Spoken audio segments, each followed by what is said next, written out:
घरामध्ये भाजीला जेव्हा नसतं तेव्हा धावत पळत येणारा म्हणजे हा माझा भाऊ म्हणजे हरभरा. गावरान हरभरा आहे. याला वर्षभरासाठी स्टोअर करून आपण ठेवतो आणि जेव्हा भाजीला नसतं तेव्हा याचा वापर करतो.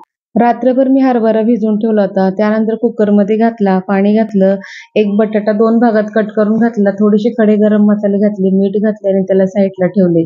आता इथं तांब्यामध्ये भात तुम्ही म्हणत असाल कसं काय बनवते ही? पण रात्रीचा भात खूप शिल्लक होता, पण एवढाही शिल्लक नव्हता की तो पुरणारही होता आणि उरणारही होता. त्यामुळं कमी पडू नये म्हणून मी याला तांब्यामध्ये 1 वाटी तांदूळ घेतलं, स्वच्छ धुतलं, मीठ घातलं, त्याला छान मिक्स करून घेतलं. मीठ घातल्यानंतर एकदा मिक्स करून घ्यायचं म्हणजे एकाच ठिकाणी मीठ राहत नाही. आणि इकडं-तिकडं थोडेसे हरभरे सारले आणि मधोमध आपला तांब्या ठेवून दिला. 3 शिट्ट्या करून घेतल्या. 3 शिट्ट्या करून झाल्यानंतर कुकरला थोडं थंड होण्यासाठी ठेवलं आणि आपला भात पांढरा शुभ्र तयार झालेला आहे. तुम्ही इथं बघू शकता. आता भात मला पुरेपूर पुरेल असं तर मला वाटते. आता आपलं हरभरा शिजलाय की नाही बघण्यासाठी एकदा चेक करायचं आपला हरभरा शिजलेला आहे. आता हरभऱ्याच्या भाजीसाठी आपल्याला जो मसाला किंवा वाटण तयार करायचे त्यासाठी जास्त कोणतेही मसाले वापरलेले नाहीत. 2 मीडियम आकाराचे कांदे होते त्याला उभे चिरले आणि जो हाताचा मिक्सर असतो, आता इथं लाईटीचा मिक्सर न वापरता हाताचा केला कारण आपल्याला जी मसाला बनवायचा आहे तो एकदम आबडधोबड किंवा जाडसर असा बनवायचा आहे. तर त्याच मिक्सरमध्ये टमाटर बसत नव्हते म्हणून थोडेसे कांद्याला मी मिक्सरमध्ये फिरवलं, जे हाताचा मिक्सर आहे आणि नंतर त्याच्यामध्ये टमाटर देखील टाकले. त्याला सुद्धा आबडधोबड आपलं वाटण तयार करून घेतलं.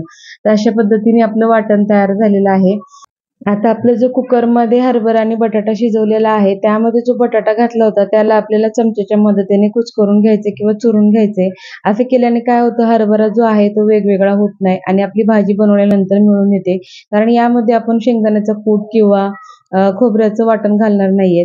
आता फोडणीसाठी मी एक कढई ठेवली. त्यामध्ये 2 पळ्या इतकं तेल घातलं. जिरी मोहरीची तडतडून फोडणी दिली. त्यानंतर जे टमाटर आणि कांद्याचं आबडधोबड वाटण तयार केलं होतं ते तेलामध्ये टाकून 2 ते 3 मिनिटासाठी आपल्याला याला परतून घ्यायचंय. मिनिटभरासाठी कांदा आणि टोमॅटो तेलामध्ये परतून घ्यायचं. त्यानंतर आपल्याला चिमूटभर हिंग टाकायचंय आणि अद्रक लसूणची पेस्ट देखील आपल्याला आबडधोबडच 1 चमचाभर वापरायची. नंतर हळद, मीठ, धने पावडर, जिरे पावडर, थोडासा कलरसाठी कांदा लसूण मसाला आणि इथं छोले मसाला 1 चमचाभर घातला आणि तो देखील आपल्याला छान तेलामध्ये परतून घ्यायचा. आता हा 1 मिनिटभर परतून झालेला आहे. यामध्ये हा मसाला शिजवून घेण्यासाठी थोडंसं पाणी घालायचं आणि झाकण ठेवून याला 5 ते 7 मिनिटासाठी हा मसाला पूर्ण शिजवून घ्यायचा. आता आपला मसाला शिजलेला आहे. कांदा, टोमॅटो देखील मऊ झालेला आहे आणि छान सुगंध घरामध्ये सुटतो असा मसाला परतून घेतल्यामुळं. आता जो आपण कुकरमध्ये बटाटा आणि हरभऱ्याचं जे मिश्रण तयार करून ठेवलं होतं, ते आपल्याला कढईमध्ये टाकायचं आणि छानपैकी मिक्स करून घ्यायचे. मसाल्यामध्ये छान मिक्स केल्यानंतर कोणतंही वाटण न वापरता देखील आपली बघा हरभरे किंवा चण्याची भाजी एकदम मिळून आलेली आहे. बटाटा टाकल्याने खरंच खूप भाजी छान लागते. तुम्ही एकदा नक्की ट्राय करा. आता चवीपुरतं मीठ घातलं आणि याला 5 ते 7 मिनिटासाठी शिजवून घ्यायचं. आपली भाजी इथं तयार झालेली आहे. आता तयार झाली पण याला अजून मुलं आवडीने खातील यासाठी मी एक तडका पॅन गरम केला. त्यामध्ये 1 चमचा तूप घातलं, थोडं कडकडून गरम केलं आणि त्यामध्ये बारीक चिरलेल्या हिरव्या मिरच्या कोरून घातल्या आणि त्याला तडका दिला. आता अजूनच चव भारी येणार याला.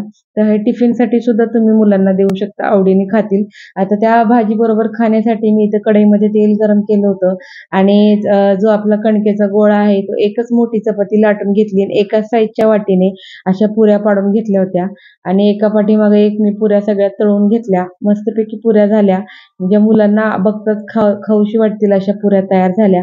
तेल गरम होतं त्याच तेलामध्ये म्हटलं चला पापडी देखील तळून घ्यावं म्हणजे मुलं अजून आवडीने खातील आणि मुलंच काय तर आपल्याला सुद्धा आवड असते खायची अशी. तर अशा पद्धतीने मी पापड देखील तळून घेतले. आता मी या भाजीमध्ये कोथिंबीर घालायची विसरली होती. कोथिंबीर घातली. मस्त चमचमीत लबलबीत हरभरा चण्याची भाजी तयार झाली. पापड घेतले. तांब्यामध्ये वाटीभरच भात शिजवला होता, तो देखील ताटामध्ये वाढून घेतला. मी वाटीभरच बनवलाय, पण तुम्ही पुरता-उरता जास्त सुद्धा बनवू शकता. त्यानंतर मी कांदा लिंबू घेतला आणि छोट्याशा आपल्या पुऱ्या देखील आपल्या तळून घेतल्या होत्या, त्या सुद्धा ताटामध्ये मांडून घेतल्या. लबलबीत भाजी, पापड आणि पुऱ्या आणि भात तुम्हाला कसा वाटला ते कमेंटमध्ये नक्की सांगा. चॅनेलला नवीन असाल तर चॅनेलला सबस्क्राईब करा, व्हिडिओला लाईक करा, जास्तीत जास्त शेअर करा आणि अशाच नवनवीन रेसिपी बघण्यासाठी धन्यवाद.